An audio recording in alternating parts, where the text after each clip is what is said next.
So to my left is Astrid, who is the CEO and founder of FoodCycle Indonesia. Marco Koppe, Managing Director of Tafel in Germany. And Teresa, did I get it right? Yes, okay. Director General of Bamex in Mexico. And then again, my name is Pearson. We'll do a quick little round of intros for the organizations. I'll start and then we'll get into some questions. So again, it's an honor to be here. I work for World Wildlife Fund, which many might not realize is heavily involved in the issues of food systems. I've been with World Wildlife Fund for about 8 years, and I report through our global food and agriculture practice. The basics of this, the linkage, is that when we think about the production of food, it has a very dramatic impact on nature, on the planet. We estimate that about 70% of biodiversity decline is a result of agriculture. It's the result of food, fuel, and fiber production globally. And so you can imagine with those kinds of numbers, this is very much part of the DNA and the work that World Wildlife Fund does. We have 80 offices around the world, and right now about 20 of those offices are partnering with us in this work on food loss and waste. I would love to eventually have all 80, but these partnerships that we have on food loss and waste globally are really key, because I think World Wildlife Fund, in terms of collaboration, in terms of the topic for this panel, collaboration for food system change, it's going to require that we have linkage to unlikely partnerships, right? And a group like World Wildlife Fund, devoted to nature, we have partnerships that span not only the private sector but government. And so these linkages are going to be very critical, and it's going to force us all to think creatively about how we go about creating new partnerships in this space. Many of our partners are in the room. We're very proud to be a partner with Global Food Banking Network, and we just feel like there is a tremendous amount of synergy for us to be talking about these issues. So with that, I'll turn it to Astrid, and please give us an introduction of your organization. Yes, it's working, right? Okay. So my name is Astrid Paramita. I'm from Indonesia. I have a German name, but I'm not German. Just a quick intro about myself. I'm the co-founder of FoodCycle Indonesia, but on a full-time basis, I actually have 2 businesses to look after and 2 kids. And on other full-time basis, the CEO of FoodCycle Indonesia. So we're a relatively new food bank. We started in 2017, met GFN in 2019, and we've only started to work on the food bank model in 2020. So we're still a baby. FoodCycle Indonesia is a baby compared to all the other food banks in the room. But I think today I'm going to be talking about the collaborations and how it matters in Indonesia, because food bank is a totally new topic in Indonesia, and we work with other partners like WRAP in the UK. And for us, the goal is to create the awareness. That's where we are right now, because everyone's confused of what food bank is. Like every, Tom, Dick, Harry can claim to be a food bank, but there's a certain standard that has to be met to be a food bank, and that's really where the collaboration works for us. Yeah, and Jakarta, right? Jakarta, yeah. And then how many people in Jakarta? Like population-wise? Yeah. 20 million, I think, during the day. So yeah, heaps. So a lot of need, yeah. But Indonesia is very big, and a lot of the food lost and wasted are actually not in the main town. It's where in the culture, in the logistics process of the agriculture. So lots of homework. Yeah. Great. Okay, Marco, go to you next. Yeah, my name is Marco Koppe. I'm managing director of Tafel Deutschland, together with my colleague Sirka Yendes, who is also here today. We are a team. Tafel Deutschland is the National Association of Food Banks and Food Pantries in Germany, and I'm managing director of Tafel Academy, a subsidiary of our national association with the mandate to educate our 60,000 volunteers all over Germany on all aspects of food banking, really, from hygiene and food safety to volunteer acquisition and even professional skills like office management, human resources, or taxes. on non-profits. We have 964 member organizations, and they collect excess food, primarily from supermarkets, from bakeries and other retailers, mostly to their own food pantries, but also to other charities like soup kitchens, refugee shelters, underserved schools. And with that, we reach up to 2 million beneficiaries each year and saving an estimated 265,000 tons of food per year throughout our entire network. And I'd say our main difference in Germany is that the Tafel supports people with excess food, but we cannot completely take care of all of their needs. For example, by purchasing food to supplement their donation. We try to bridge the gap between food waste on one hand and people's basic needs on the other, and we view our work as a constant reminder to the government and the responsible agencies that it's actually their job to ensure that people receive a basic minimum level of assistance through our Germany's comparatively strong social welfare system. And like Dr. Bram Govert said yesterday, just because they're working to create a drought-resistant wheat, this cannot be a justification for national governments to act as though the root problems of climate change has been addressed. And the same is true for our food banking, and all of our food banking efforts cannot be used to justify a rollback or a reduction of the food security, of the social security that ensures a most basic level of existence at the end.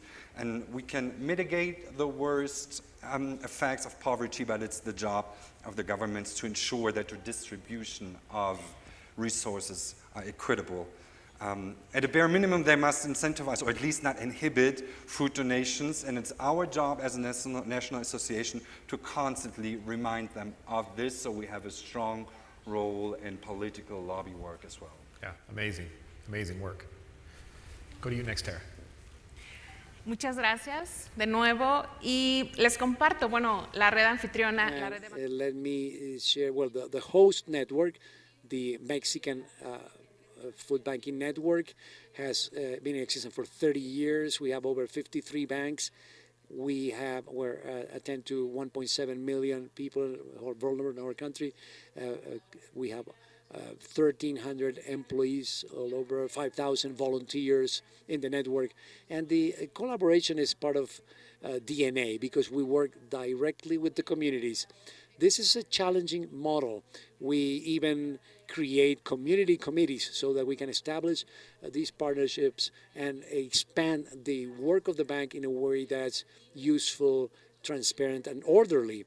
Of course, naturally, since we resort to the communities often, that allows us to open the way so that other associations can implement community interventions that allow us to take not only food, which is absolutely valuable, the raison d'etre of food banks, but also other strengthening programs to strengthen the person, the family, the community, and that allows us to keep growing in different directions.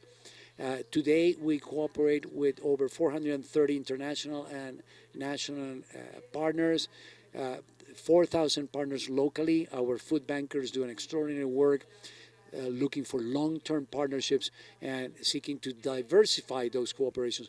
We believe at the Bamex network that generating more value, more partnerships is what's going to allow us in this age of volatility to continue strengthening our job with them, to continue having more food, more resources for our cause. I really liked how the previous panel talked about this age of like a shared supply chain. I really liked that thought, and that's what you were mentioning there. Let's talk about this startup.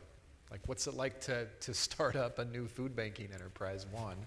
And then tell us a little bit about this GRASP 2030 program. So maybe I wind back a little bit how I started FoodCycle. So I used to live in Australia for 12 years. I moved there. The accent there, like it was a little a little bit, yeah. I studied there, so I spent all my adulthood there, and then I went back to Indonesia in 2017. And then you can really see, like, the rich people are, like, really rich, and then there are people that are literally hungry on the street. And we came across a video from I would say, the brother food bank from India called No Food Waste. And what they did was collecting surplus fruit from wedding parties. And if you've been to one of the Indonesian wedding party, they invite like hundreds and thousands of people to like a 5-star hotel like this. And that's how we started, like simply picking up food from wedding parties. So our donors were brides and grooms, bridals that want to donate their excess food at night. And little did we know, we got good exposures, bakeries starting donating us, and we thought we need someone to help us, and we met Jeff in 2019. And I didn't know what I've gotten myself into food banking world. Apparently there's such thing. But being a startup, I think we've grown quite massively during the pandemic. I think it was a right time to grow a food bank. So for us, it's really the homework is to sustain the growth. That's our biggest homework. And we got introduced to RAP in the UK and the Indonesian IBCSD, Indonesia Business Council for Sustainable Development. So IBCSD and RAP UK, they created this initiative, the GRASS 2030, basically an initiative to reduce food loss and waste by 2030. And when we joined them, there were only 4 signatories, so we were like founding members, I guess. And our general manager was actually selected to be the chair, and now we have 25 signatories in the movement. And to answer the question why we're... Who spans those signatories? Like, can you talk a little bit about who those signatories are? Yeah, so it's actually companies. So companies from, not just food companies, basically any companies that want to commit on committing to reducing food loss and waste by 2030. And by being signatories, willing to, basically for them to commit that, yeah, they want to help. And yeah, so far so good. I mean, we're busy. Like you did ask, like, what is it like to be a startup? It's, yeah, it's busy in short. But we feel it's a smart move to join because as a startup, we have limited resources. By collaborating with them, we can then join arms and, you know, spread the awareness to more companies together rather than FoodCycle doing it ourselves. So, yeah. Absolutely, that's amazing. Now kind of the opposite, Marco, right? Like you guys have been in existence for a while. You've got a big footprint. You know, talk about your structure and how you work and how you're constantly trying to figure out a greater impact. Yeah. I mean, we run a decentralized network since 30 years, so we share a birthday there. Our members have different mode of operation. A few other classic food banks we all know. They deliver to charities, and most operate their own food distribution site as well, like food pantries. Some are structured like a discount social supermarket, and many offer services and programs aimed to their specific demographics, like seniors, children, refugees, etc. What they all have in common is the goal of saving food and helping people united under a strong brand with the recognition of well over 95% in Germany and German society. And our, as I said, 964 members, they operate 2,500 food pantries all over Germany. There's far more branches than the largest fast food chain in Germany. So we are present like in basically nearly every village, town, or city in Germany. And we cannot expand in breadth, but we certainly can and must focus more on issues surrounding poverty, education and professionalism, as well as advocacy, political lobby work on national and international levels to address the root of poverty in Germany and to facilitate the exchange of ideas and experience. We have the Tafel Academy, and they offer a variety of formats, online and offline. And Tafel Deutschland has launched a social media platform restricted to its own members, so we can really keep the focus on issues important to their work. And in order to increase our network's capacity on food saving and to save food from other parts of the food supply chain, we are developing a platform for our donation from manufacturers to our regional hubs. And a few years ago, we launched an online eco-platform, much like our friends at Food Cloud in Ireland. I can't see them right now, but they're here.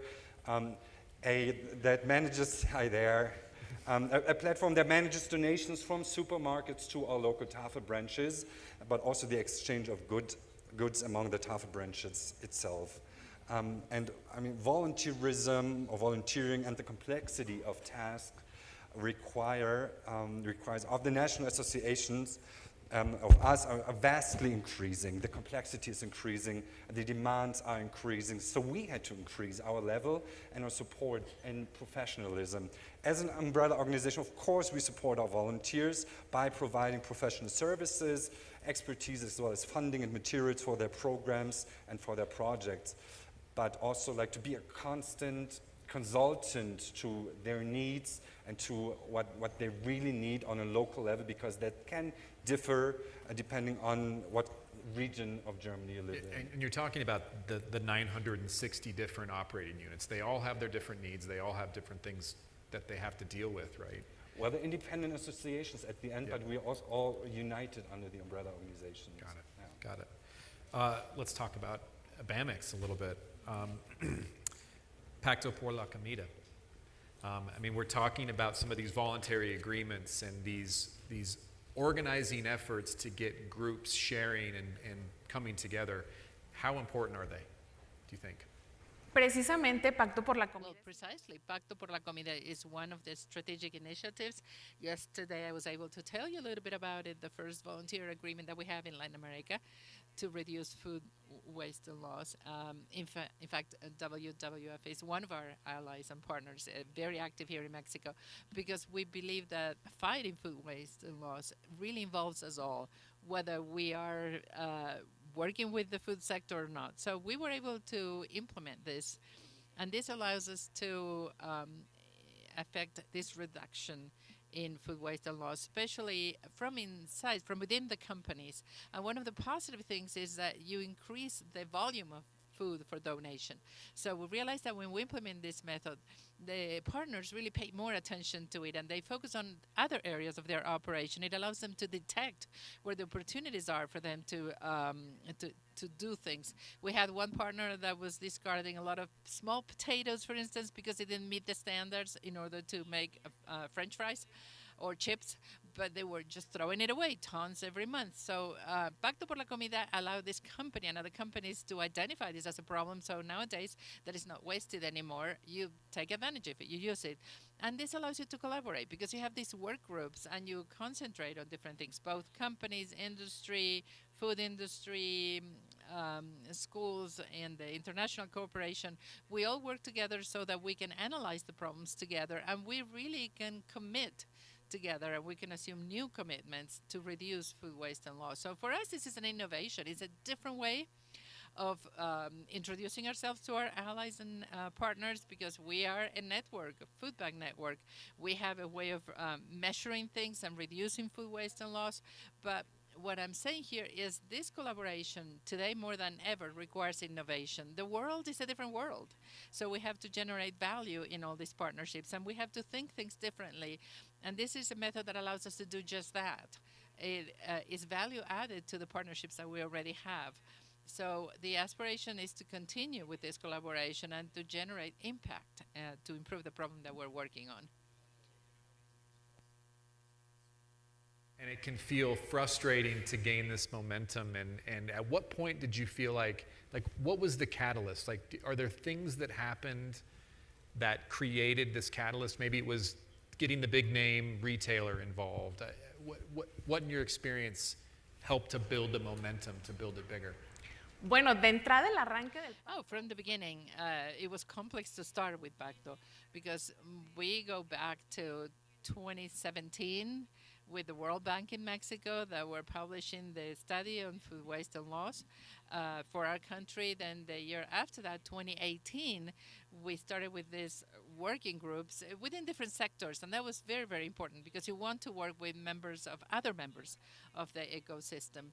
And starting with that work, we created a document which establishes like a framework for the national strategy against food loss in Mexico. So we have this document that has been generated by all the different sectors that tells us what are the red alerts, where the food loss and waste originates along the value chain. So as part of the solutions for this problem, we established that voluntary agreements, such as Pacto, had to be implemented in our country so that we would be able to achieve a different kind of commitment from companies by working together, not thinking of each other as competitors, but collaborators, partners, to see what works so that you can really take advantage of all, any kind of food, yogurt, meat, dairy. So we started working with RAP in 2019. We got the funds for implementation. 2020, we were ready. Of course, we could not launch in 2020, even though we were ready. We had 10 signatories at the time, 10 companies that were committed, Nestle, Kellogg, they were there from the get-go. And 2021, we finally launched formally, and that's where we started using the methodology with internal measurement format for each company. And every company already operates, and they already have sustainability committees internally. They're already measuring their waste levels, and they're committed to reducing these levels. So what has been helpful is to have the testimony of these companies that are from the other side of the world, and they tell us, yes, we did it. We have a voluntary agreement. It works. We've generated this much in savings. We have these new lines of products, new in the supermarket, things that didn't exist before. So this sort of encouraged companies to use the methodology. And nowadays we are, a year and a half in this implementation, and this is what's happening. We see concrete actions being implemented after the measurement, after identifying where the origin points are, after listening from companies in other parts of the world, similar companies that have done a good job, and that's what keeps us motivated. And that includes collaboration, international collaboration, and also we work with other experts in other areas, logistics and chefs and other people. That is part of the voluntary agreement. So everybody does their own contribution from their own area of expertise and allows for this voluntary agreement to generate now the first few tons of production that is not wasted anymore. It's been donated to the food bank network here in Mexico, and it's being distributed. And I think too, this idea of national strategies, these are becoming more and more important, right? Governments really looking at how they're gonna approach food sovereignty and national strategies around food, and food banking and this type of activity absolutely has to be part of that. Mm-hmm. I'm curious, Astrid, did you want to add anything in terms of your journey with the government and your voluntary agreement and GRASP 2030? Yeah, so I agree with what Maria Teresa said, that you have to show the example. So for us, as food banking is new, so what we did was we didn't try to overwhelm them with all this food loss and waste and all the high terms. But what we did was we created a seminar and show them what are the practical collaborations that can be done, and show them how creative we can be. And maybe what they've been thinking of, oh, I need to donate food, I have to create new food and donate again. But we're not here to beg for food. We are here as a solution for them to reduce food loss and waste. So put aside the hunger part about what food bank is about is really to eliminate hunger. But within our journey, it's really to present ourselves as a solution for them. So yeah, what we did was we created a seminar, show them practical examples of how food bank can play a role in reducing food loss and waste, and partner up with them. And one of the examples was actually with the Hotels Association. Very easy is to capture the buffet. That's the easy solution. But then, if you go into it prepared to capture it, this is a big important part, right? There has to be some organization and some training and staff engagement to do that, and that's important too. Yeah, I can talk about more a bit later, but with the hotels, what we did was actually, we're doing it right now with our program, FoodCycle Farm, is to recycle their organic food waste. Mm-hmm. So this is probably something totally new. I mean, we don't donate that food waste, those scraps from your plates in the morning, from your breakfast buffet. So what we're doing right now is to recycle them on site in the hotels. So you're taking responsibility not only just for the donation side, but also the proper thing is, management. What they care about is those food waste, because they have to pay. They have to pay basically to discard food waste, right? And the government actually forcing companies in Indonesia to start managing their own waste, not just organic waste, because our landfills are getting really full in Jakarta. So why we're working on the organic food waste first, because that's the pain point of hotels. But at the same time, we're also coming with a package. Hi, by the way, we can also rescue your buffet. Yeah. And there has been concerns about the buffet, why they haven't been donating it, because of food safety reason, which you mentioned. But then by providing them assurance, like we have protocols, SOPs on site, on how we can make sure that the buffet, the ready-to-eat meals are safe for donations, then yeah, we'll get the donations for not just the organic waste, but also the buffets. Yeah, if that makes amazing. sense. Amazing. Well, and I think too, like in the future when we talk about things like carbon credits, I think you're going to have to take into account not only the donation, but if you're going to do this properly, you have to account for the total package, right? Like, how can you get a carbon credit for receiving a donation, but then what happens with the waste if it's going into a landfill? Like, how can you get a credit for? Comment there? Thought? Can I add something? Sí.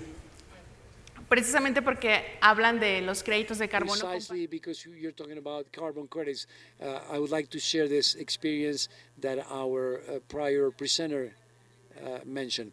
We are fortunate that we finished with the process since last year at the Bamex with our teams, with 2 banks from Monterrey and Puebla. They started this process of auditing all parts of the operation and the impacts of our operation. And now we're fortunate enough to be active in the voluntary carbon credits market since January. We're the first organization that does it, focusing on food rescue. It's not an easy path, but right now we're focusing on innovation that takes us there. I mean, the need to evolve in the relationship with our partners, that we have to also generate value for them. And now we have that possibility. Our partners who are donating and who need to decarbonize their operations, their events, they can do it at the same time that they strengthen the food rescue that we have already been doing, which is about 150,000 tons a year. Just want to mention that. Amazing. Marco, back to you. So the war in Ukraine, it's happening in Europe, and I know that you all have been, you're always focused within Germany, obviously, but can you talk about how having an organization like yours has helped to support other countries that are your neighbors? I mean, the influx of refugees in Germany in 2015, 2016 was like the real first stress test to the Tafel in a globalized world, to try to learn from that and improve ever since. And while Ukraine is geographically much, much closer, and the conditions for the migration in Europe were made much easier, the impact was still immediate and apparent, not only to us in Germany, but also to our sister organizations, balancing the increasing needs and demands of our food banks. We mobilized our food donors to donate as much food as possible, as far east as possible. We couldn't get through like very much deep into the Ukraine, but far to the border. And during the most recent crisis, we have not stopped our public appeals for solidarity and for support. And we are in a relatively solid position, also thanks to 3 decades of partnerships, and with partners that know us, we know each other, and they know that we are reliable and reputable, which is really like the key currency in long-lasting partnerships. And thus we were able to mobilize material support, goods, food, money, transport, to our friends, to Ukraine, neighboring countries, and most recently to Turkey. And it is important to our board and to our association, under the visionary leadership of our chairman, Jochen Brühl, who is also here today. Hi, Jochen. And he's also a member of the FEBA board, and they launched a Europe-wide disaster response plan. And we financially supported campaigns, and we sent food donations abroad. And solidarity is mutually beneficial, and solidarity is necessary, especially within Europe, but also globally.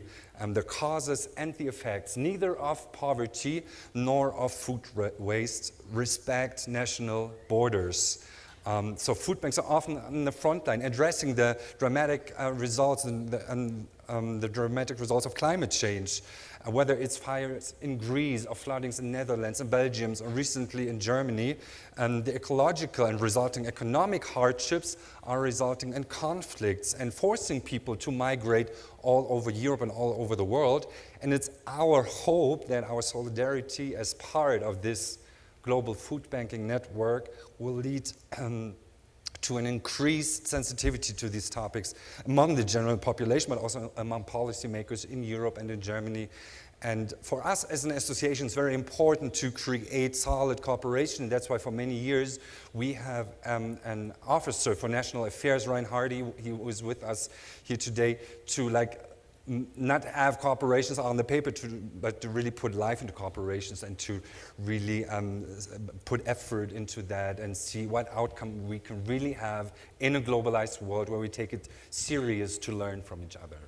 Yeah. So I want to ask a panel, each one of you, this same question. So first one to buzz in wins, basically, to who wants to go first. But I think for an audience like this, I think we understand this connection of food to climate. Maybe some of us understand the connection of food to biodiversity. But we still live on a planet where I think it's around 20% of governments globally have food loss and waste part of their nationally determined climate contributions. That number is not good. That's 20%. It needs to be 100. We need to have this realization.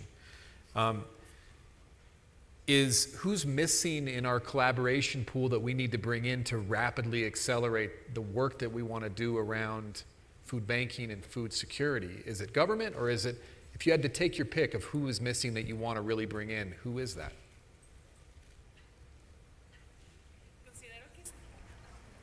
What type of collaboration is the most valuable? Who is missing from this?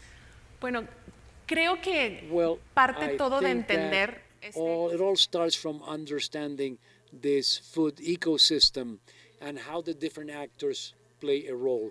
This ecosystem is growing. There are new actors coming in all the time. And working with governments, yesterday they were saying don't work with governments.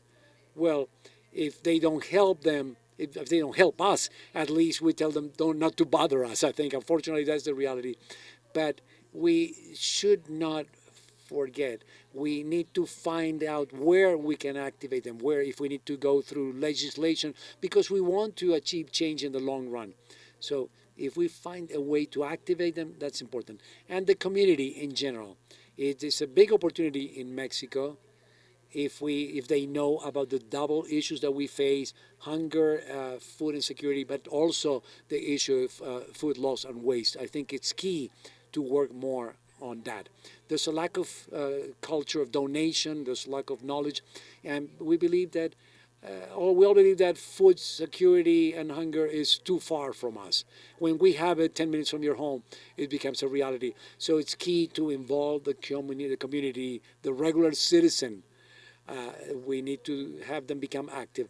The new actors in the system, these apps that are coming now to rescue food, and that offer some more commercial schemes. So at least the companies realize a marginal gain. And they can become kind of competitors of food banks. So we need to do this task of analyzing the new actors. With some of them, it will be convenient for us to establish partnerships that will result in donations, in cash, in food, or positioning ourselves. And not with all of them. That's part of the challenge as food bankers. We need to determine which ones we need to partner with. I think we need to appraise each actor and the timing, and maybe we can make them active in the issue. It's not easy, but we're food bankers. We're not here to face easy issues, but we need to solve the issues we have. Again, collaboration that is needed right now to achieve your mission. Do you have any thoughts, Marco? Well, we noticed that the amount of food donated by the retail sector is getting less and less, while the competition in that sector is getting higher and higher, especially the commercial competition. So it's our goal to focus more on the steps before the retail sector and the whole food chain, especially starting with manufacturing, but in the future, hopefully, agriculture and hospitality. So, but that means we have to change our logistics and we have to change our way of getting food donations. And that will go hand in hand with companies, with freight forwarding companies, storage space companies, logistics support companies, to really focus on the whole change, and also food processors along the lines of the examples we've seen here at Bamex or Food Bank Kenya, what we've heard yesterday. Another area that has been discussed here at FBLI is data. We really have to focus on data and need corporations there. We need to be able to gather and process more data, especially regarding to the impact of our work nationally vis-a-vis our donors, but also internationally, and also as a member of the European Food Banks Federation. Yeah, and that was mentioned earlier too, this age of digitizing the food system. I could not agree more with that earlier comment. I think it's critical. Astrid? Yeah, I guess just to summarize what the two panelists have said, it's really a collaboration with everyone because everyone eats food. I mean, a lot of the focus and pressure goes to food companies, manufacturing, agriculture, but at the end of the day, everyone eats food really. So like companies that are non-food sectors should really come on board and contribute as well. Tech companies, even though like, for example, like someone like Google, I mean, they do have lunch, which they can donate, but data and technology, we really need them as well. Other companies may be the easiest is to donate fund, which we always welcome. But yeah, it's everyone really. I mean, we never close the door. Like collaboration is not just within the sector of food, but really everyone in the world really should contribute. Yeah.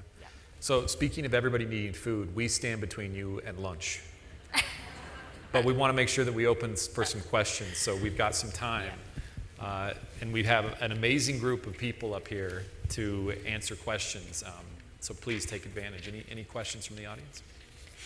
They're all hungry. Everybody's hungry? Let's go. Let's go eat.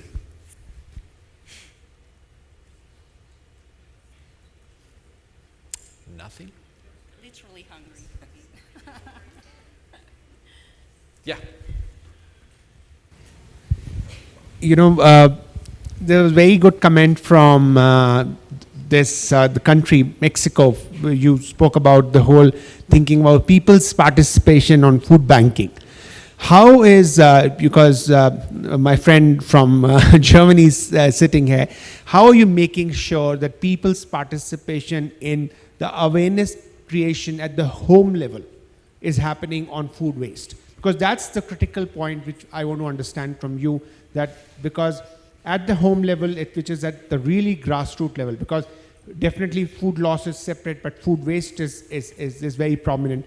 What's your thinking about how are you involving the citizens in the whole process of so that no food waste is happening at the home level and at the citizen level, which is the most critical point to save the planet?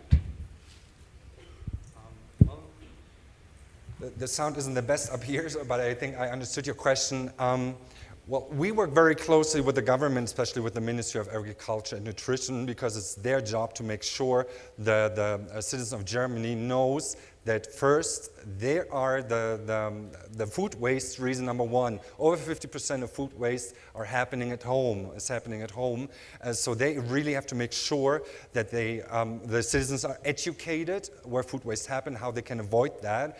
And we are trying to find campaigns, public campaigns, to even educate furthermore, even more, especially on the best before date and what you can do to avoid food waste. That's actually a best before date only. You can still eat that. But we really have to work closely together with the ministry, and we want to make sure that this part of education is also part of the school system, because that's where it starts, and even the students need to learn how to avoid food waste and where food waste is created. Yeah, go ahead, and then to Teresa. Go ahead. No, please. Yeah, I think to educate the public, you have to kind of be creative and not just like from government and schools, but what we've been trying to do is to engage KOLs. What's that? Influencers, Okay. YouTubers, yeah. And incorporate the topic into like our day-to-day live, like movies, musics, and I think that's important to bring it up. That's creative thinking outside the box, because if we say, oh, hunger and food loss and waste, that's really, leave it to the experts. But I guess to communicate and educate public in general, we have to talk at that level. I mean, and to some degree, I think you have to try to make things, like you said, creative, but also funny. I mean, there's an absurdity about this issue that we work on. And if you some of the most influential videos I've seen online are like people popping out of trash cans and being funny, but you have a seriousness with the message too. I mean, I totally agree. Amazing. I totally love that. That's a very creative way of thinking, and I think especially the younger generation we can reach with these people. I think, and that's the basic of social work, you have to go where the people are. You cannot wait for the people to come to you, so you have to find creative ways for all age groups to address your points. That's very nice. Tara, did you have any other comments? Sí, compartirles. Tenemos Sure. como banqueros y The- alimentos una as food bankers, población. we do have a very, very close nearby population, people that we can reach all the time to make them more aware. The work team of donor companies, whether they're small, medium-sized, or big, that is a big chunk of the public that we work with. The door is open, and part of the partnership allows us to talk to them all the time and to create awareness among this public that is already there. They're already close to us, and that is very valuable to us. First of all, we see that as an opportunity. Everybody that works for those companies that are our partners. It's not simple, it's not easy to do, but if you take advantage of those partners that you already have, the ones that you're working with, then that can open up your relationship to media. Then you have the Food Day, food awareness of Food Loss, Food Waste Day. So those partners, can wear the flag with us, and they can promote the events and the activities, and maybe they can change the discussion, the conversation. For us, what we do at home, as you mentioned, the percentage of products that you waste at home in high-income countries is very, very different. It's much higher than the 25% of food that you waste in homes here in Mexico. There's a big difference there, but there's a lot of work that needs to be done. Always pay attention to what you're doing. Always work on the volunteer part. Always work with the pacts and the partnerships that you already have. That unless there's a burning question, yep, back there.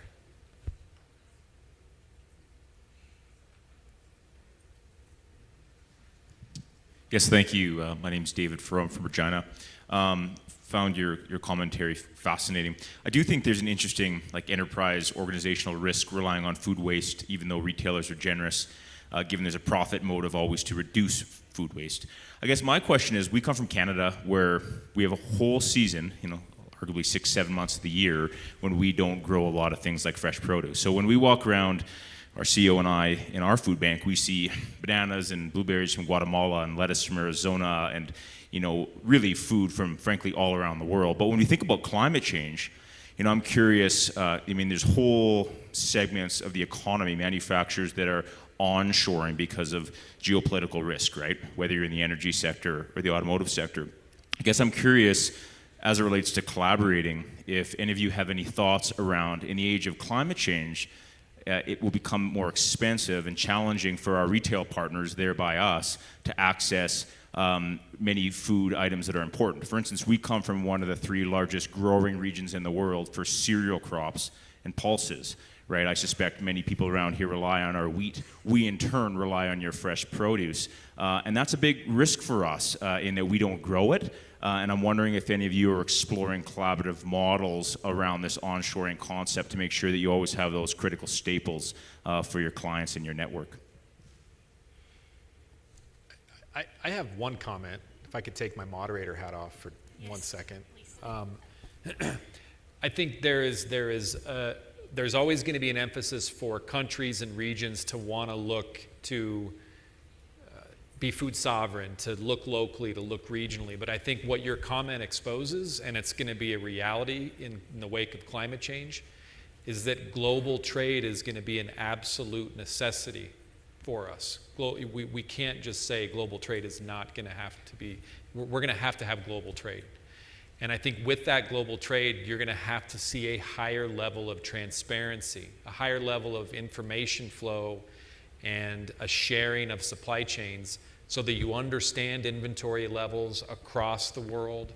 And that's kind of a scary proposition, because with understanding inventory and global food supplies, you have that issue of price and who makes margin on that. And with that, when you lose that control to have that transparency around price, it can be scary for a lot of companies within the food system. But we have to have a flexible food system that can change and adapt in the wake of climate change, and it's going to rely heavily on global trade for not only commodities, but for fresh fruits and vegetables, for specialty crops. Agregar, porque ya estamos sobre tiempo, hay un foco rojo ahí. Estamos trabajando. We are working on a trans-border partnership with the Arizona food banks and now with the Texas food banks that will come on board. We have to get together, talking about partnerships with each other.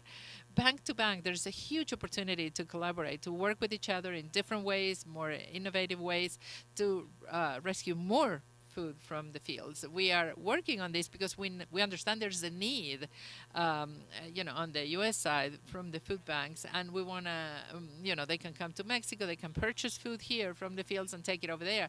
So how can we generate value and more products for our own bank? So we're exploring the connections, we're exploring that project. In fact, we started with the project already. What we want to do is make it grow in an organized fashion.